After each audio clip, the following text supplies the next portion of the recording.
ചില ആളുകൾക്ക് ലൈഫ് ഒരു ഗെയിം പോലെയാണ്. എപ്പോഴും നെക്സ്റ്റ് ലെവൽ വേണം, നെക്സ്റ്റ് സക്സസ് വേണം, നെക്സ്റ്റ് വിക്ടറി വേണം.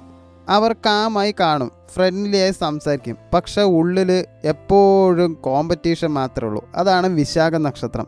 വിശാഖ നക്ഷത്രക്കാർക്ക് അംബിഷൻ ഡേഞ്ചറസ് ലെവലിൽ കൂടുതലായിരിക്കും. സാധാരണ ലൈഫ് നിങ്ങളെ സാറ്റിസ്ഫൈ ചെയ്യില്ല. പൈസ വേണം, പവർ വേണം, റെസ്പെക്റ്റ് വേണം, ഇൻഫ്ലുവൻസ് വേണം. നിങ്ങൾക്ക് ക്ഷമയുണ്ടാകും, പക്ഷെ ലക്ഷ്യം വിട്ടുകൊടുക്കില്ല. വിശാഖ നക്ഷത്രക്കാരുടെ ഏറ്റവും വലിയ സ്ട്രെങ്ത് എന്താണെന്ന് പറയുമോ? ഫോക്കസ് ആണ്. ഒരു ടാർഗറ്റ് ഫിക്സ് ചെയ്താൽ സ്ലോ ആയാലും നിങ്ങൾ എത്തും.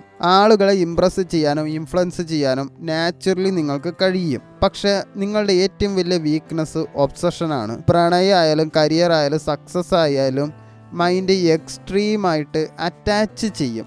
നിങ്ങൾക്ക് ജലസി നന്നായിട്ട് തന്നെ ഉണ്ട്, പക്ഷെ വെളിയിൽ കാണിക്കലും അതുപോലെ തന്നെ കമ്പാരിസണും നിങ്ങൾ എപ്പോഴും ചെയ്തുകൊണ്ടേയിരിക്കും.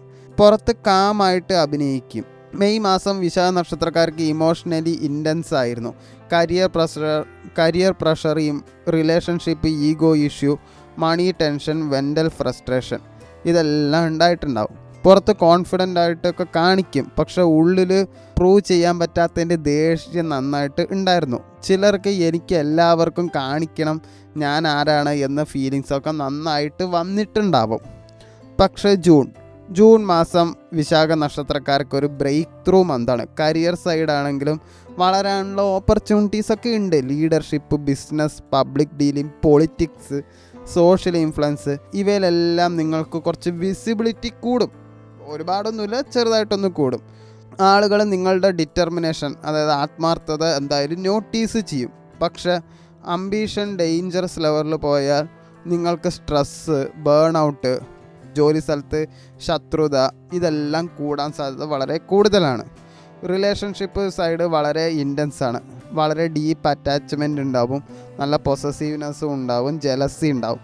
സിംഗിളായവർക്ക് ഒരു മാഗ്നറ്റിക് കാന്തികമായിട്ടുള്ള ഒരു അട്രാക്ഷൻ ഒരാളോട് തോന്നും. കമ്മിറ്റഡ് ആയവർക്ക് അവർ ഭരിക്കുന്നത് കൊണ്ട് അതിൻ്റെ പ്രശ്നങ്ങൾ എപ്പോഴും ഉണ്ടാവും. പാർട്ട്ണർ അറ്റൻഷൻ കുറയുന്നു എന്ന് തോന്നിയാൽ മൈൻഡ് അഗ്രസീവ് ആകാനും സാധ്യതയുണ്ട്. സാമ്പത്തികം നോക്കുകയാണെങ്കിൽ കുറച്ച് കൂടാൻ സാധ്യതയുണ്ട്.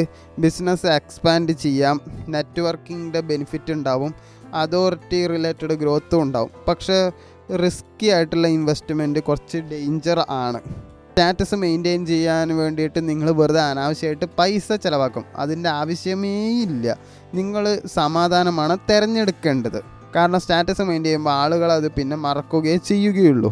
ജൂൺ മാസം വിശാഖ നക്ഷത്രക്കാർക്ക് ഏറ്റവും വലിയ യുദ്ധം തന്നെയാണ്. സക്സസ്സും സമാധാനവും തമ്മിലുള്ള ഒരു യുദ്ധം.